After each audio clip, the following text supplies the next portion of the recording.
Le problème maintenant, ce n'était plus les balles, c'est l'eau. Les gens que tu vois ne cherchent plus à se battre, ils cherchent juste un moyen de survivre. Ils ont faim, ils ont soif et ils sont en colère.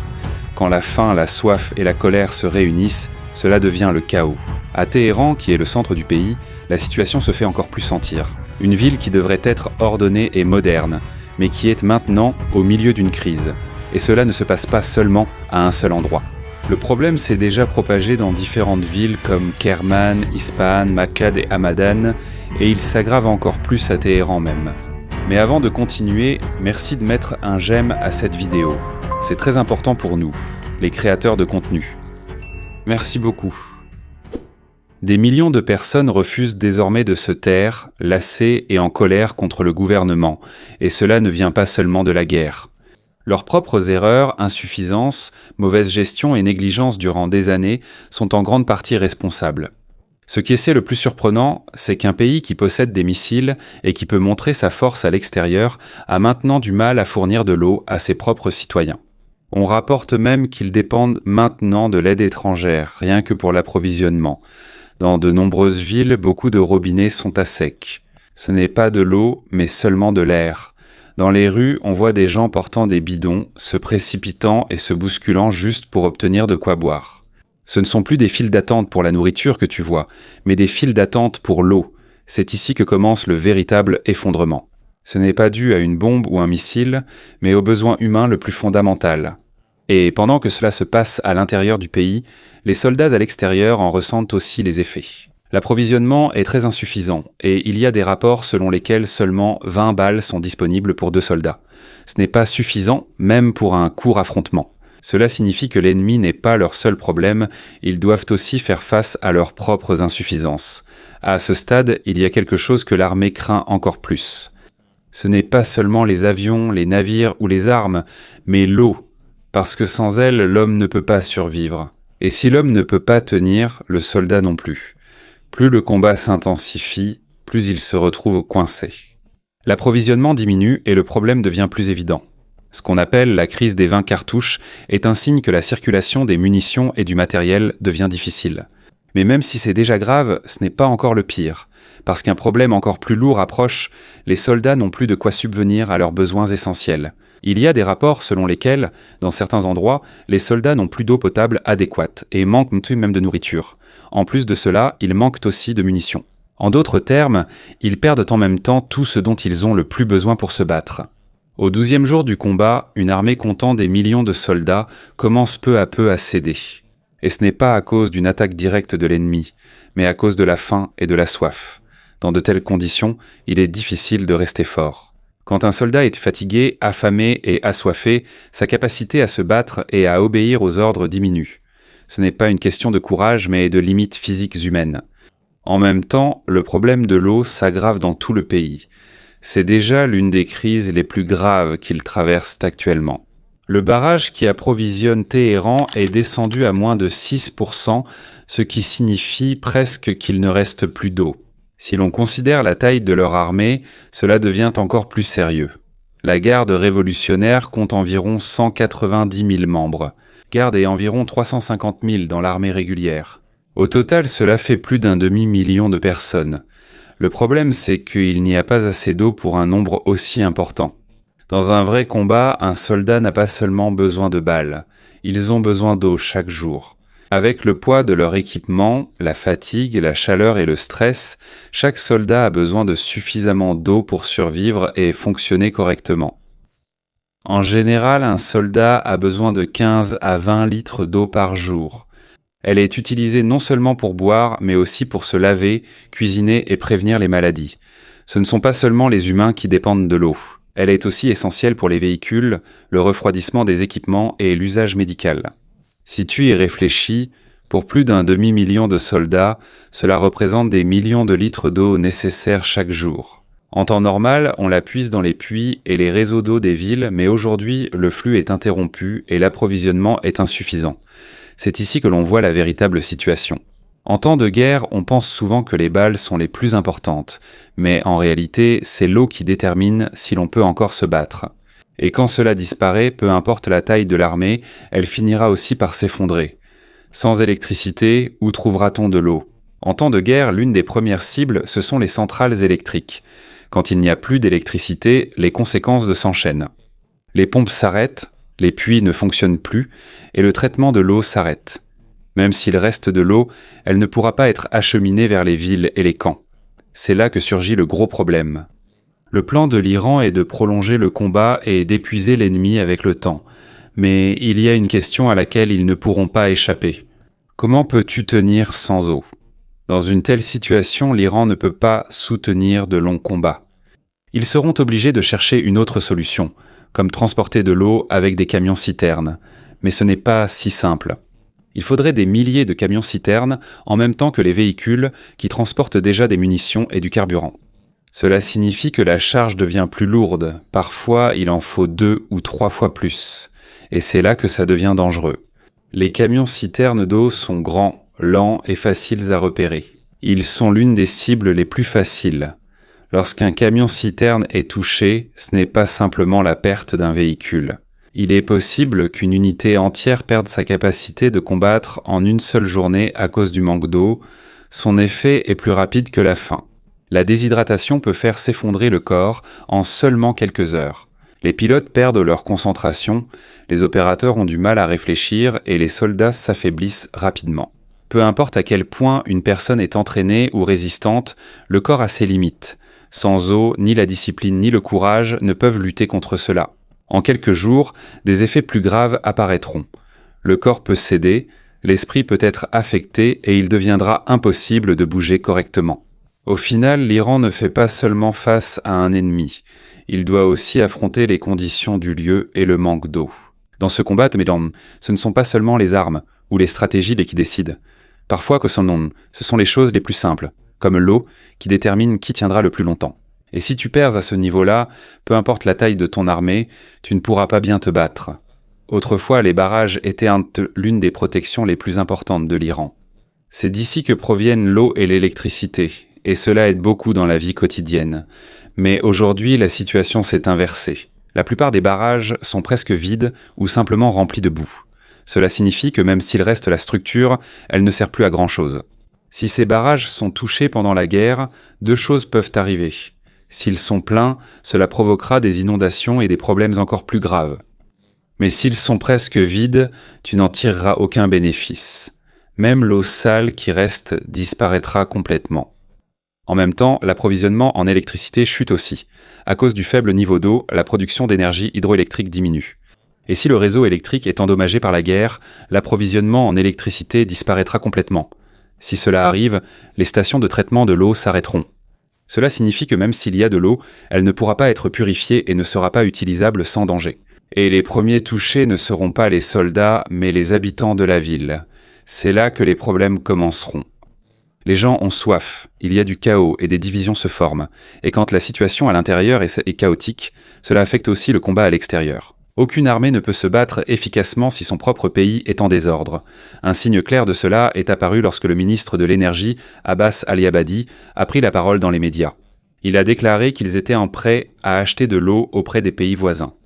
Dans un pays doté de missiles et d'un programme nucléaire, cela a de lourdes implications, comme s'ils admettaient qu'ils ne sont plus capables de répondre à leurs propres besoins.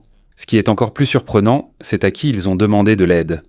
L'un des pays mentionnés est l'Afghanistan, qui est maintenant sous le contrôle des talibans. Cela montre que leur position régionale décline et que le problème ne vient pas uniquement d'ennemis extérieurs. Plus grave encore, des rapports évoquent la possible évacuation de certaines zones de Téhéran. Imaginez, la capitale pourrait être abandonnée. À ce stade, il ne s'agit plus seulement de guerre ou d'armes. C'est un combat pour les besoins humains les plus fondamentaux. Et si tu perds à ce niveau-là, peu importe ta force sur le papier, tu tomberas quand même. Comment peux-tu évacuer une ville de millions d'habitants? Imagine ça, 15 millions de personnes doivent être déplacées en même temps. La question immédiate, c'est où vas-tu les emmener? On ne peut pas simplement les déplacer dans une autre ville, parce que même des endroits comme Ispahan, Yazd et Kerman ont déjà du mal avec l'eau. Où que tu les emmènes, les ressources resteront toujours insuffisantes. Si cela arrive, ce ne sera pas simplement un déplacement de population. Ce sera une grande crise, quelque chose de rare à une telle échelle à l'époque moderne. À cause de cela, les gens perdent confiance. Certains disent que ce ne sont pas les missiles qui les tueront, mais le manque de ressources et la mauvaise gestion de leur propre gouvernement. Quelque chose de similaire s'est déjà produit à Khouzestan. Il y a eu des émeutes à cause de l'eau. Les gens ont pris d'assaut les bâtiments gouvernementaux et détruit les canalisations. Mais pour d'autres, cela ne semblait être qu'un avant-goût de ce qui pourrait arriver à une échelle plus grande dans tout le pays. C'est un cauchemar pour l'armée, surtout pour le CGRI. Ils doivent en faire face à l'ennemi extérieur. Mais en même temps, des millions de personnes à l'intérieur sont en colère et se plaignent du manque d'eau. Ils font face à deux problèmes en même temps. Un combat à l'extérieur et des troubles à l'intérieur. Et dans une telle situation, ils doivent choisir où allouer les ressources restantes. Tant qu'ils ne résolvent pas le problème de l'eau, ils semblent aggraver petit à petit leur propre situation. Chaque jour, la situation empire et se rapproche du point où elle ne pourra plus être contrôlée. C'est là que la faiblesse apparaît. Même s'il y a déjà un avertissement, le problème n'est pas résolu tout de suite. Et en réalité, la solution n'est pas facile. Il faut un grand changement dans la façon d'utiliser l'eau dans l'agriculture et dans les barrages. Mais il y a un obstacle. Il y a des groupes qui profitent de la situation actuelle.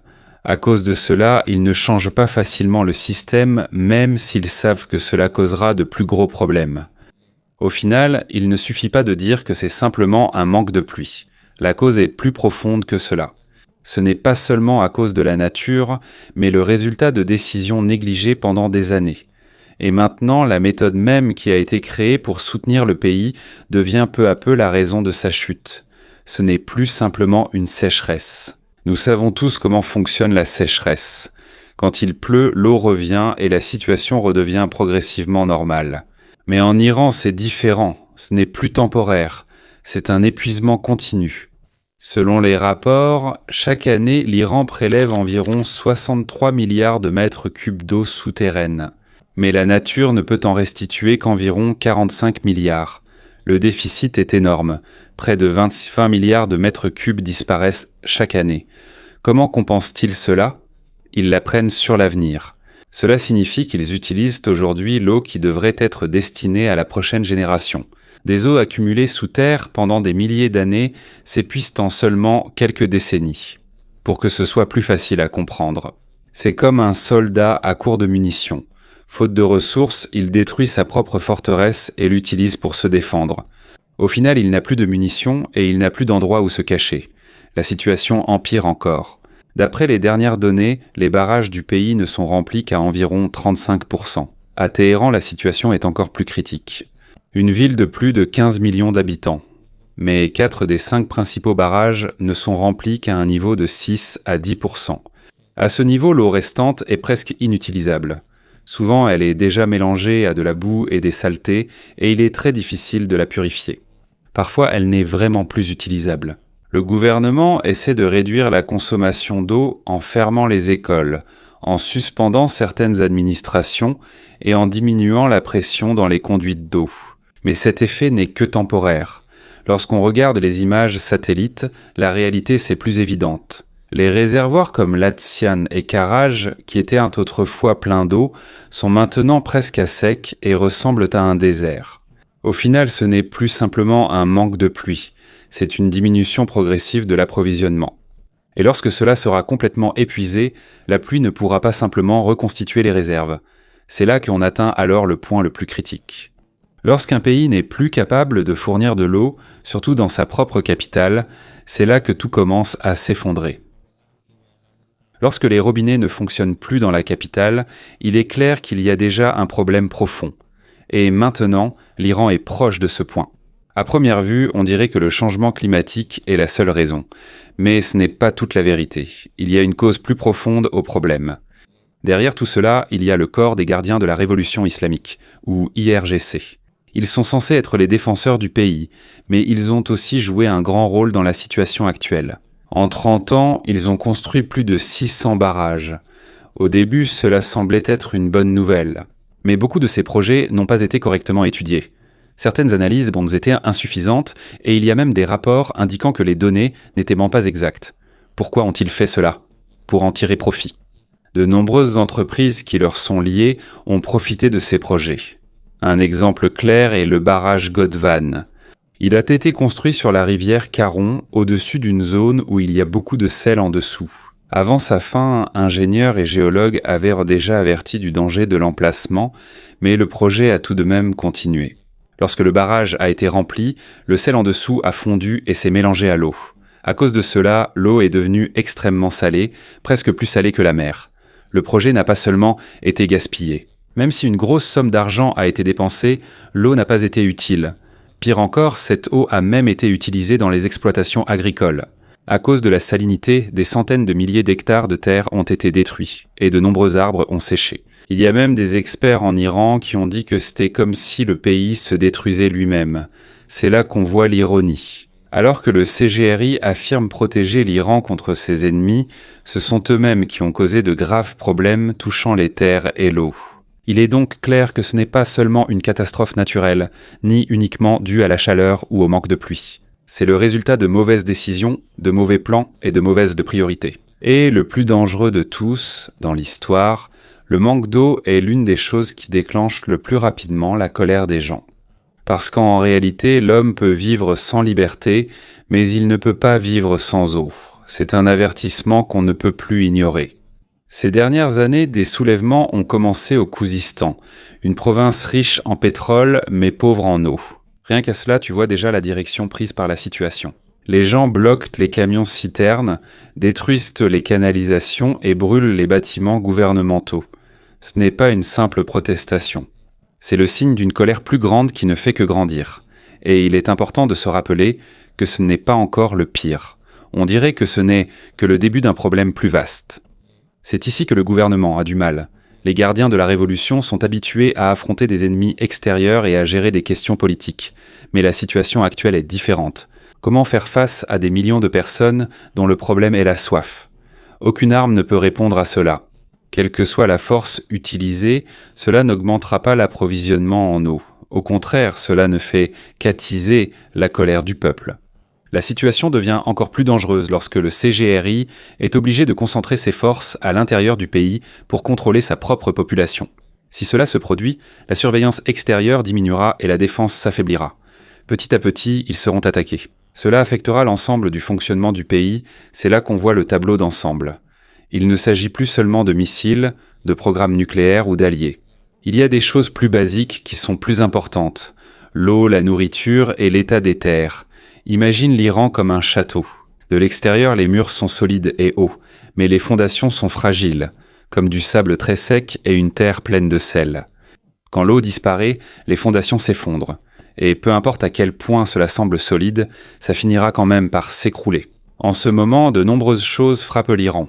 Les sanctions ont un impact sur l'économie et il y a des attaques qui perturbent leur système. Mais parmi tout cela, le plus grave est le manque d'eau. C'est ce qui détruit lentement de l'intérieur. Ce n'est pas nouveau dans l'histoire. De nombreuses armées ont été vaincues à cause de la soif. Et de nombreux pays se sont effondrés à cause du manque d'eau. Et en réalité, tu ne peux pas résoudre cela par la colère ou en te battant contre d'autres pays. Au final, peu importe la puissance de tes armes, si tu n'as pas d'eau, tu n'as pas non plus la capacité de te battre. Dans les villes, on commence déjà à le voir. Il y a des endroits où il y a de l'eau et d'autres où il n'y en a pas. Quand cela arrive, un fossé se crée entre les gens. Ceux qui ont de l'argent peuvent acheter de l'eau. Ceux qui n'en ont pas sont obligés d'attendre ou de chercher où en trouver. C'est là que commence un problème plus profond, car l'eau, qui devrait être un besoin fondamental pour tous, devient comme un produit commercial. Un produit avec un prix et un contrôle sur qui peut y accéder. Au fil du temps, la différence ne fait que s'accentuer. Ce n'est pas qu'une question d'argent, mais aussi de capacité à bien vivre. Dans une telle situation, le corps, l'esprit et les émotions s'épuisent. Et quand une personne atteint sa limite, c'est là que commencent des réactions plus intenses. Ce ne sont plus de simples plaintes ou protestations, mais des mouvements difficiles à arrêter. Parallèlement, la confiance du peuple envers le gouvernement diminue. S'il n'arrive même pas à fournir de l'eau, que peut-il encore offrir ? Et quand on en arrive à ce point, peu importe les explications ou les promesses, cela ne suffit plus. Parce que le problème, ils le vivent tous les jours. Ce n'est pas une théorie ou simplement une nouvelle, mais une réalité ressentie chaque jour. À chaque jour où l'eau manque, c'est aussi un peu de confiance qui disparaît. Et quand elle disparaît complètement, c'est là que commence la véritable chute. Ce n'est pas à cause d'un ennemi extérieur, mais à cause de la perte de soutien à l'intérieur du pays. Au final, ce n'est plus seulement un combat pour l'eau, mais un combat pour la stabilité de tout le pays. Et si cela n'est pas résolu, une simple pénurie peut devenir une crise incontrôlable. À ce stade, il est clair que le problème n'est plus seulement une faiblesse ou une insuffisance. La situation est bien plus grave que cela. L'IRGC, pour être honnête, ne fait plus seulement face à des difficultés. On dirait qu'ils ont déjà perdu un combat qu'ils ne peuvent plus contrôler.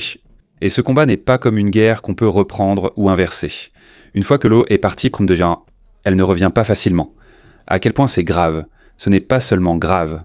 Il est presque impossible de réparer cela comme avant. Un climatologue a dit que l'approvisionnement en eau en Iran suffit seulement pour environ 50 millions de personnes, mais leur population approche les 100 millions.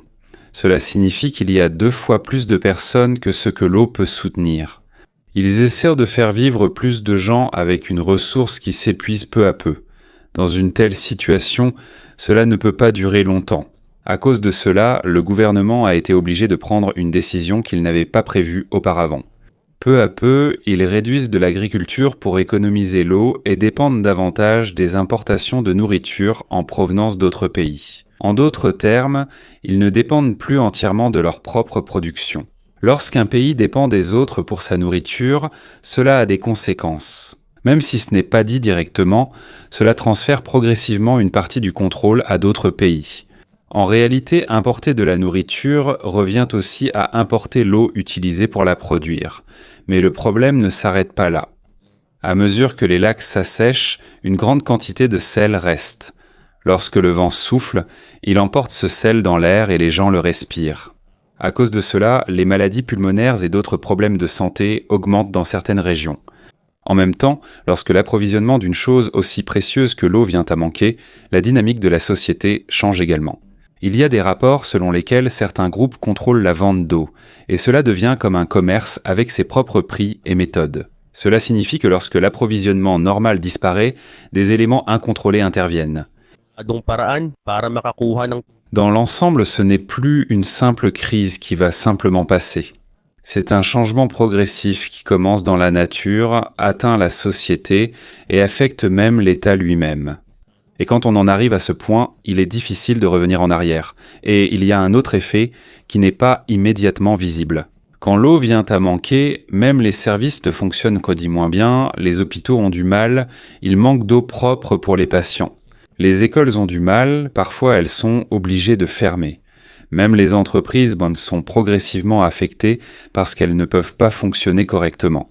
Quand tout cela se combine, tout le pays ralentit encore plus. L'économie s'affaiblit, certains perdent leur emploi et les problèmes sociaux augmentent encore plus. Ce n'est plus seulement une question. Cela devient une réaction en chaîne difficile à arrêter. Avec le temps, il devient de plus en plus clair qu'il ne s'agit pas seulement de savoir. S'il y a encore de l'eau aujourd'hui, la question est de savoir s'il en restera demain. Lorsque cela sera complètement épuisé, ce ne sera pas seulement le présent qui sera affecté, mais aussi la génération future. Ce n'est plus un problème qui peut être résolu rapidement. Ce n'est pas une simple décision ou un simple plan. Cela nécessite du temps et une action continue. Mais chaque jour qui passe, le temps et les ressources restantes diminuent aussi. Et dans une telle situation, la question n'est pas de savoir s'il y a un problème, mais quand cela va finalement céder.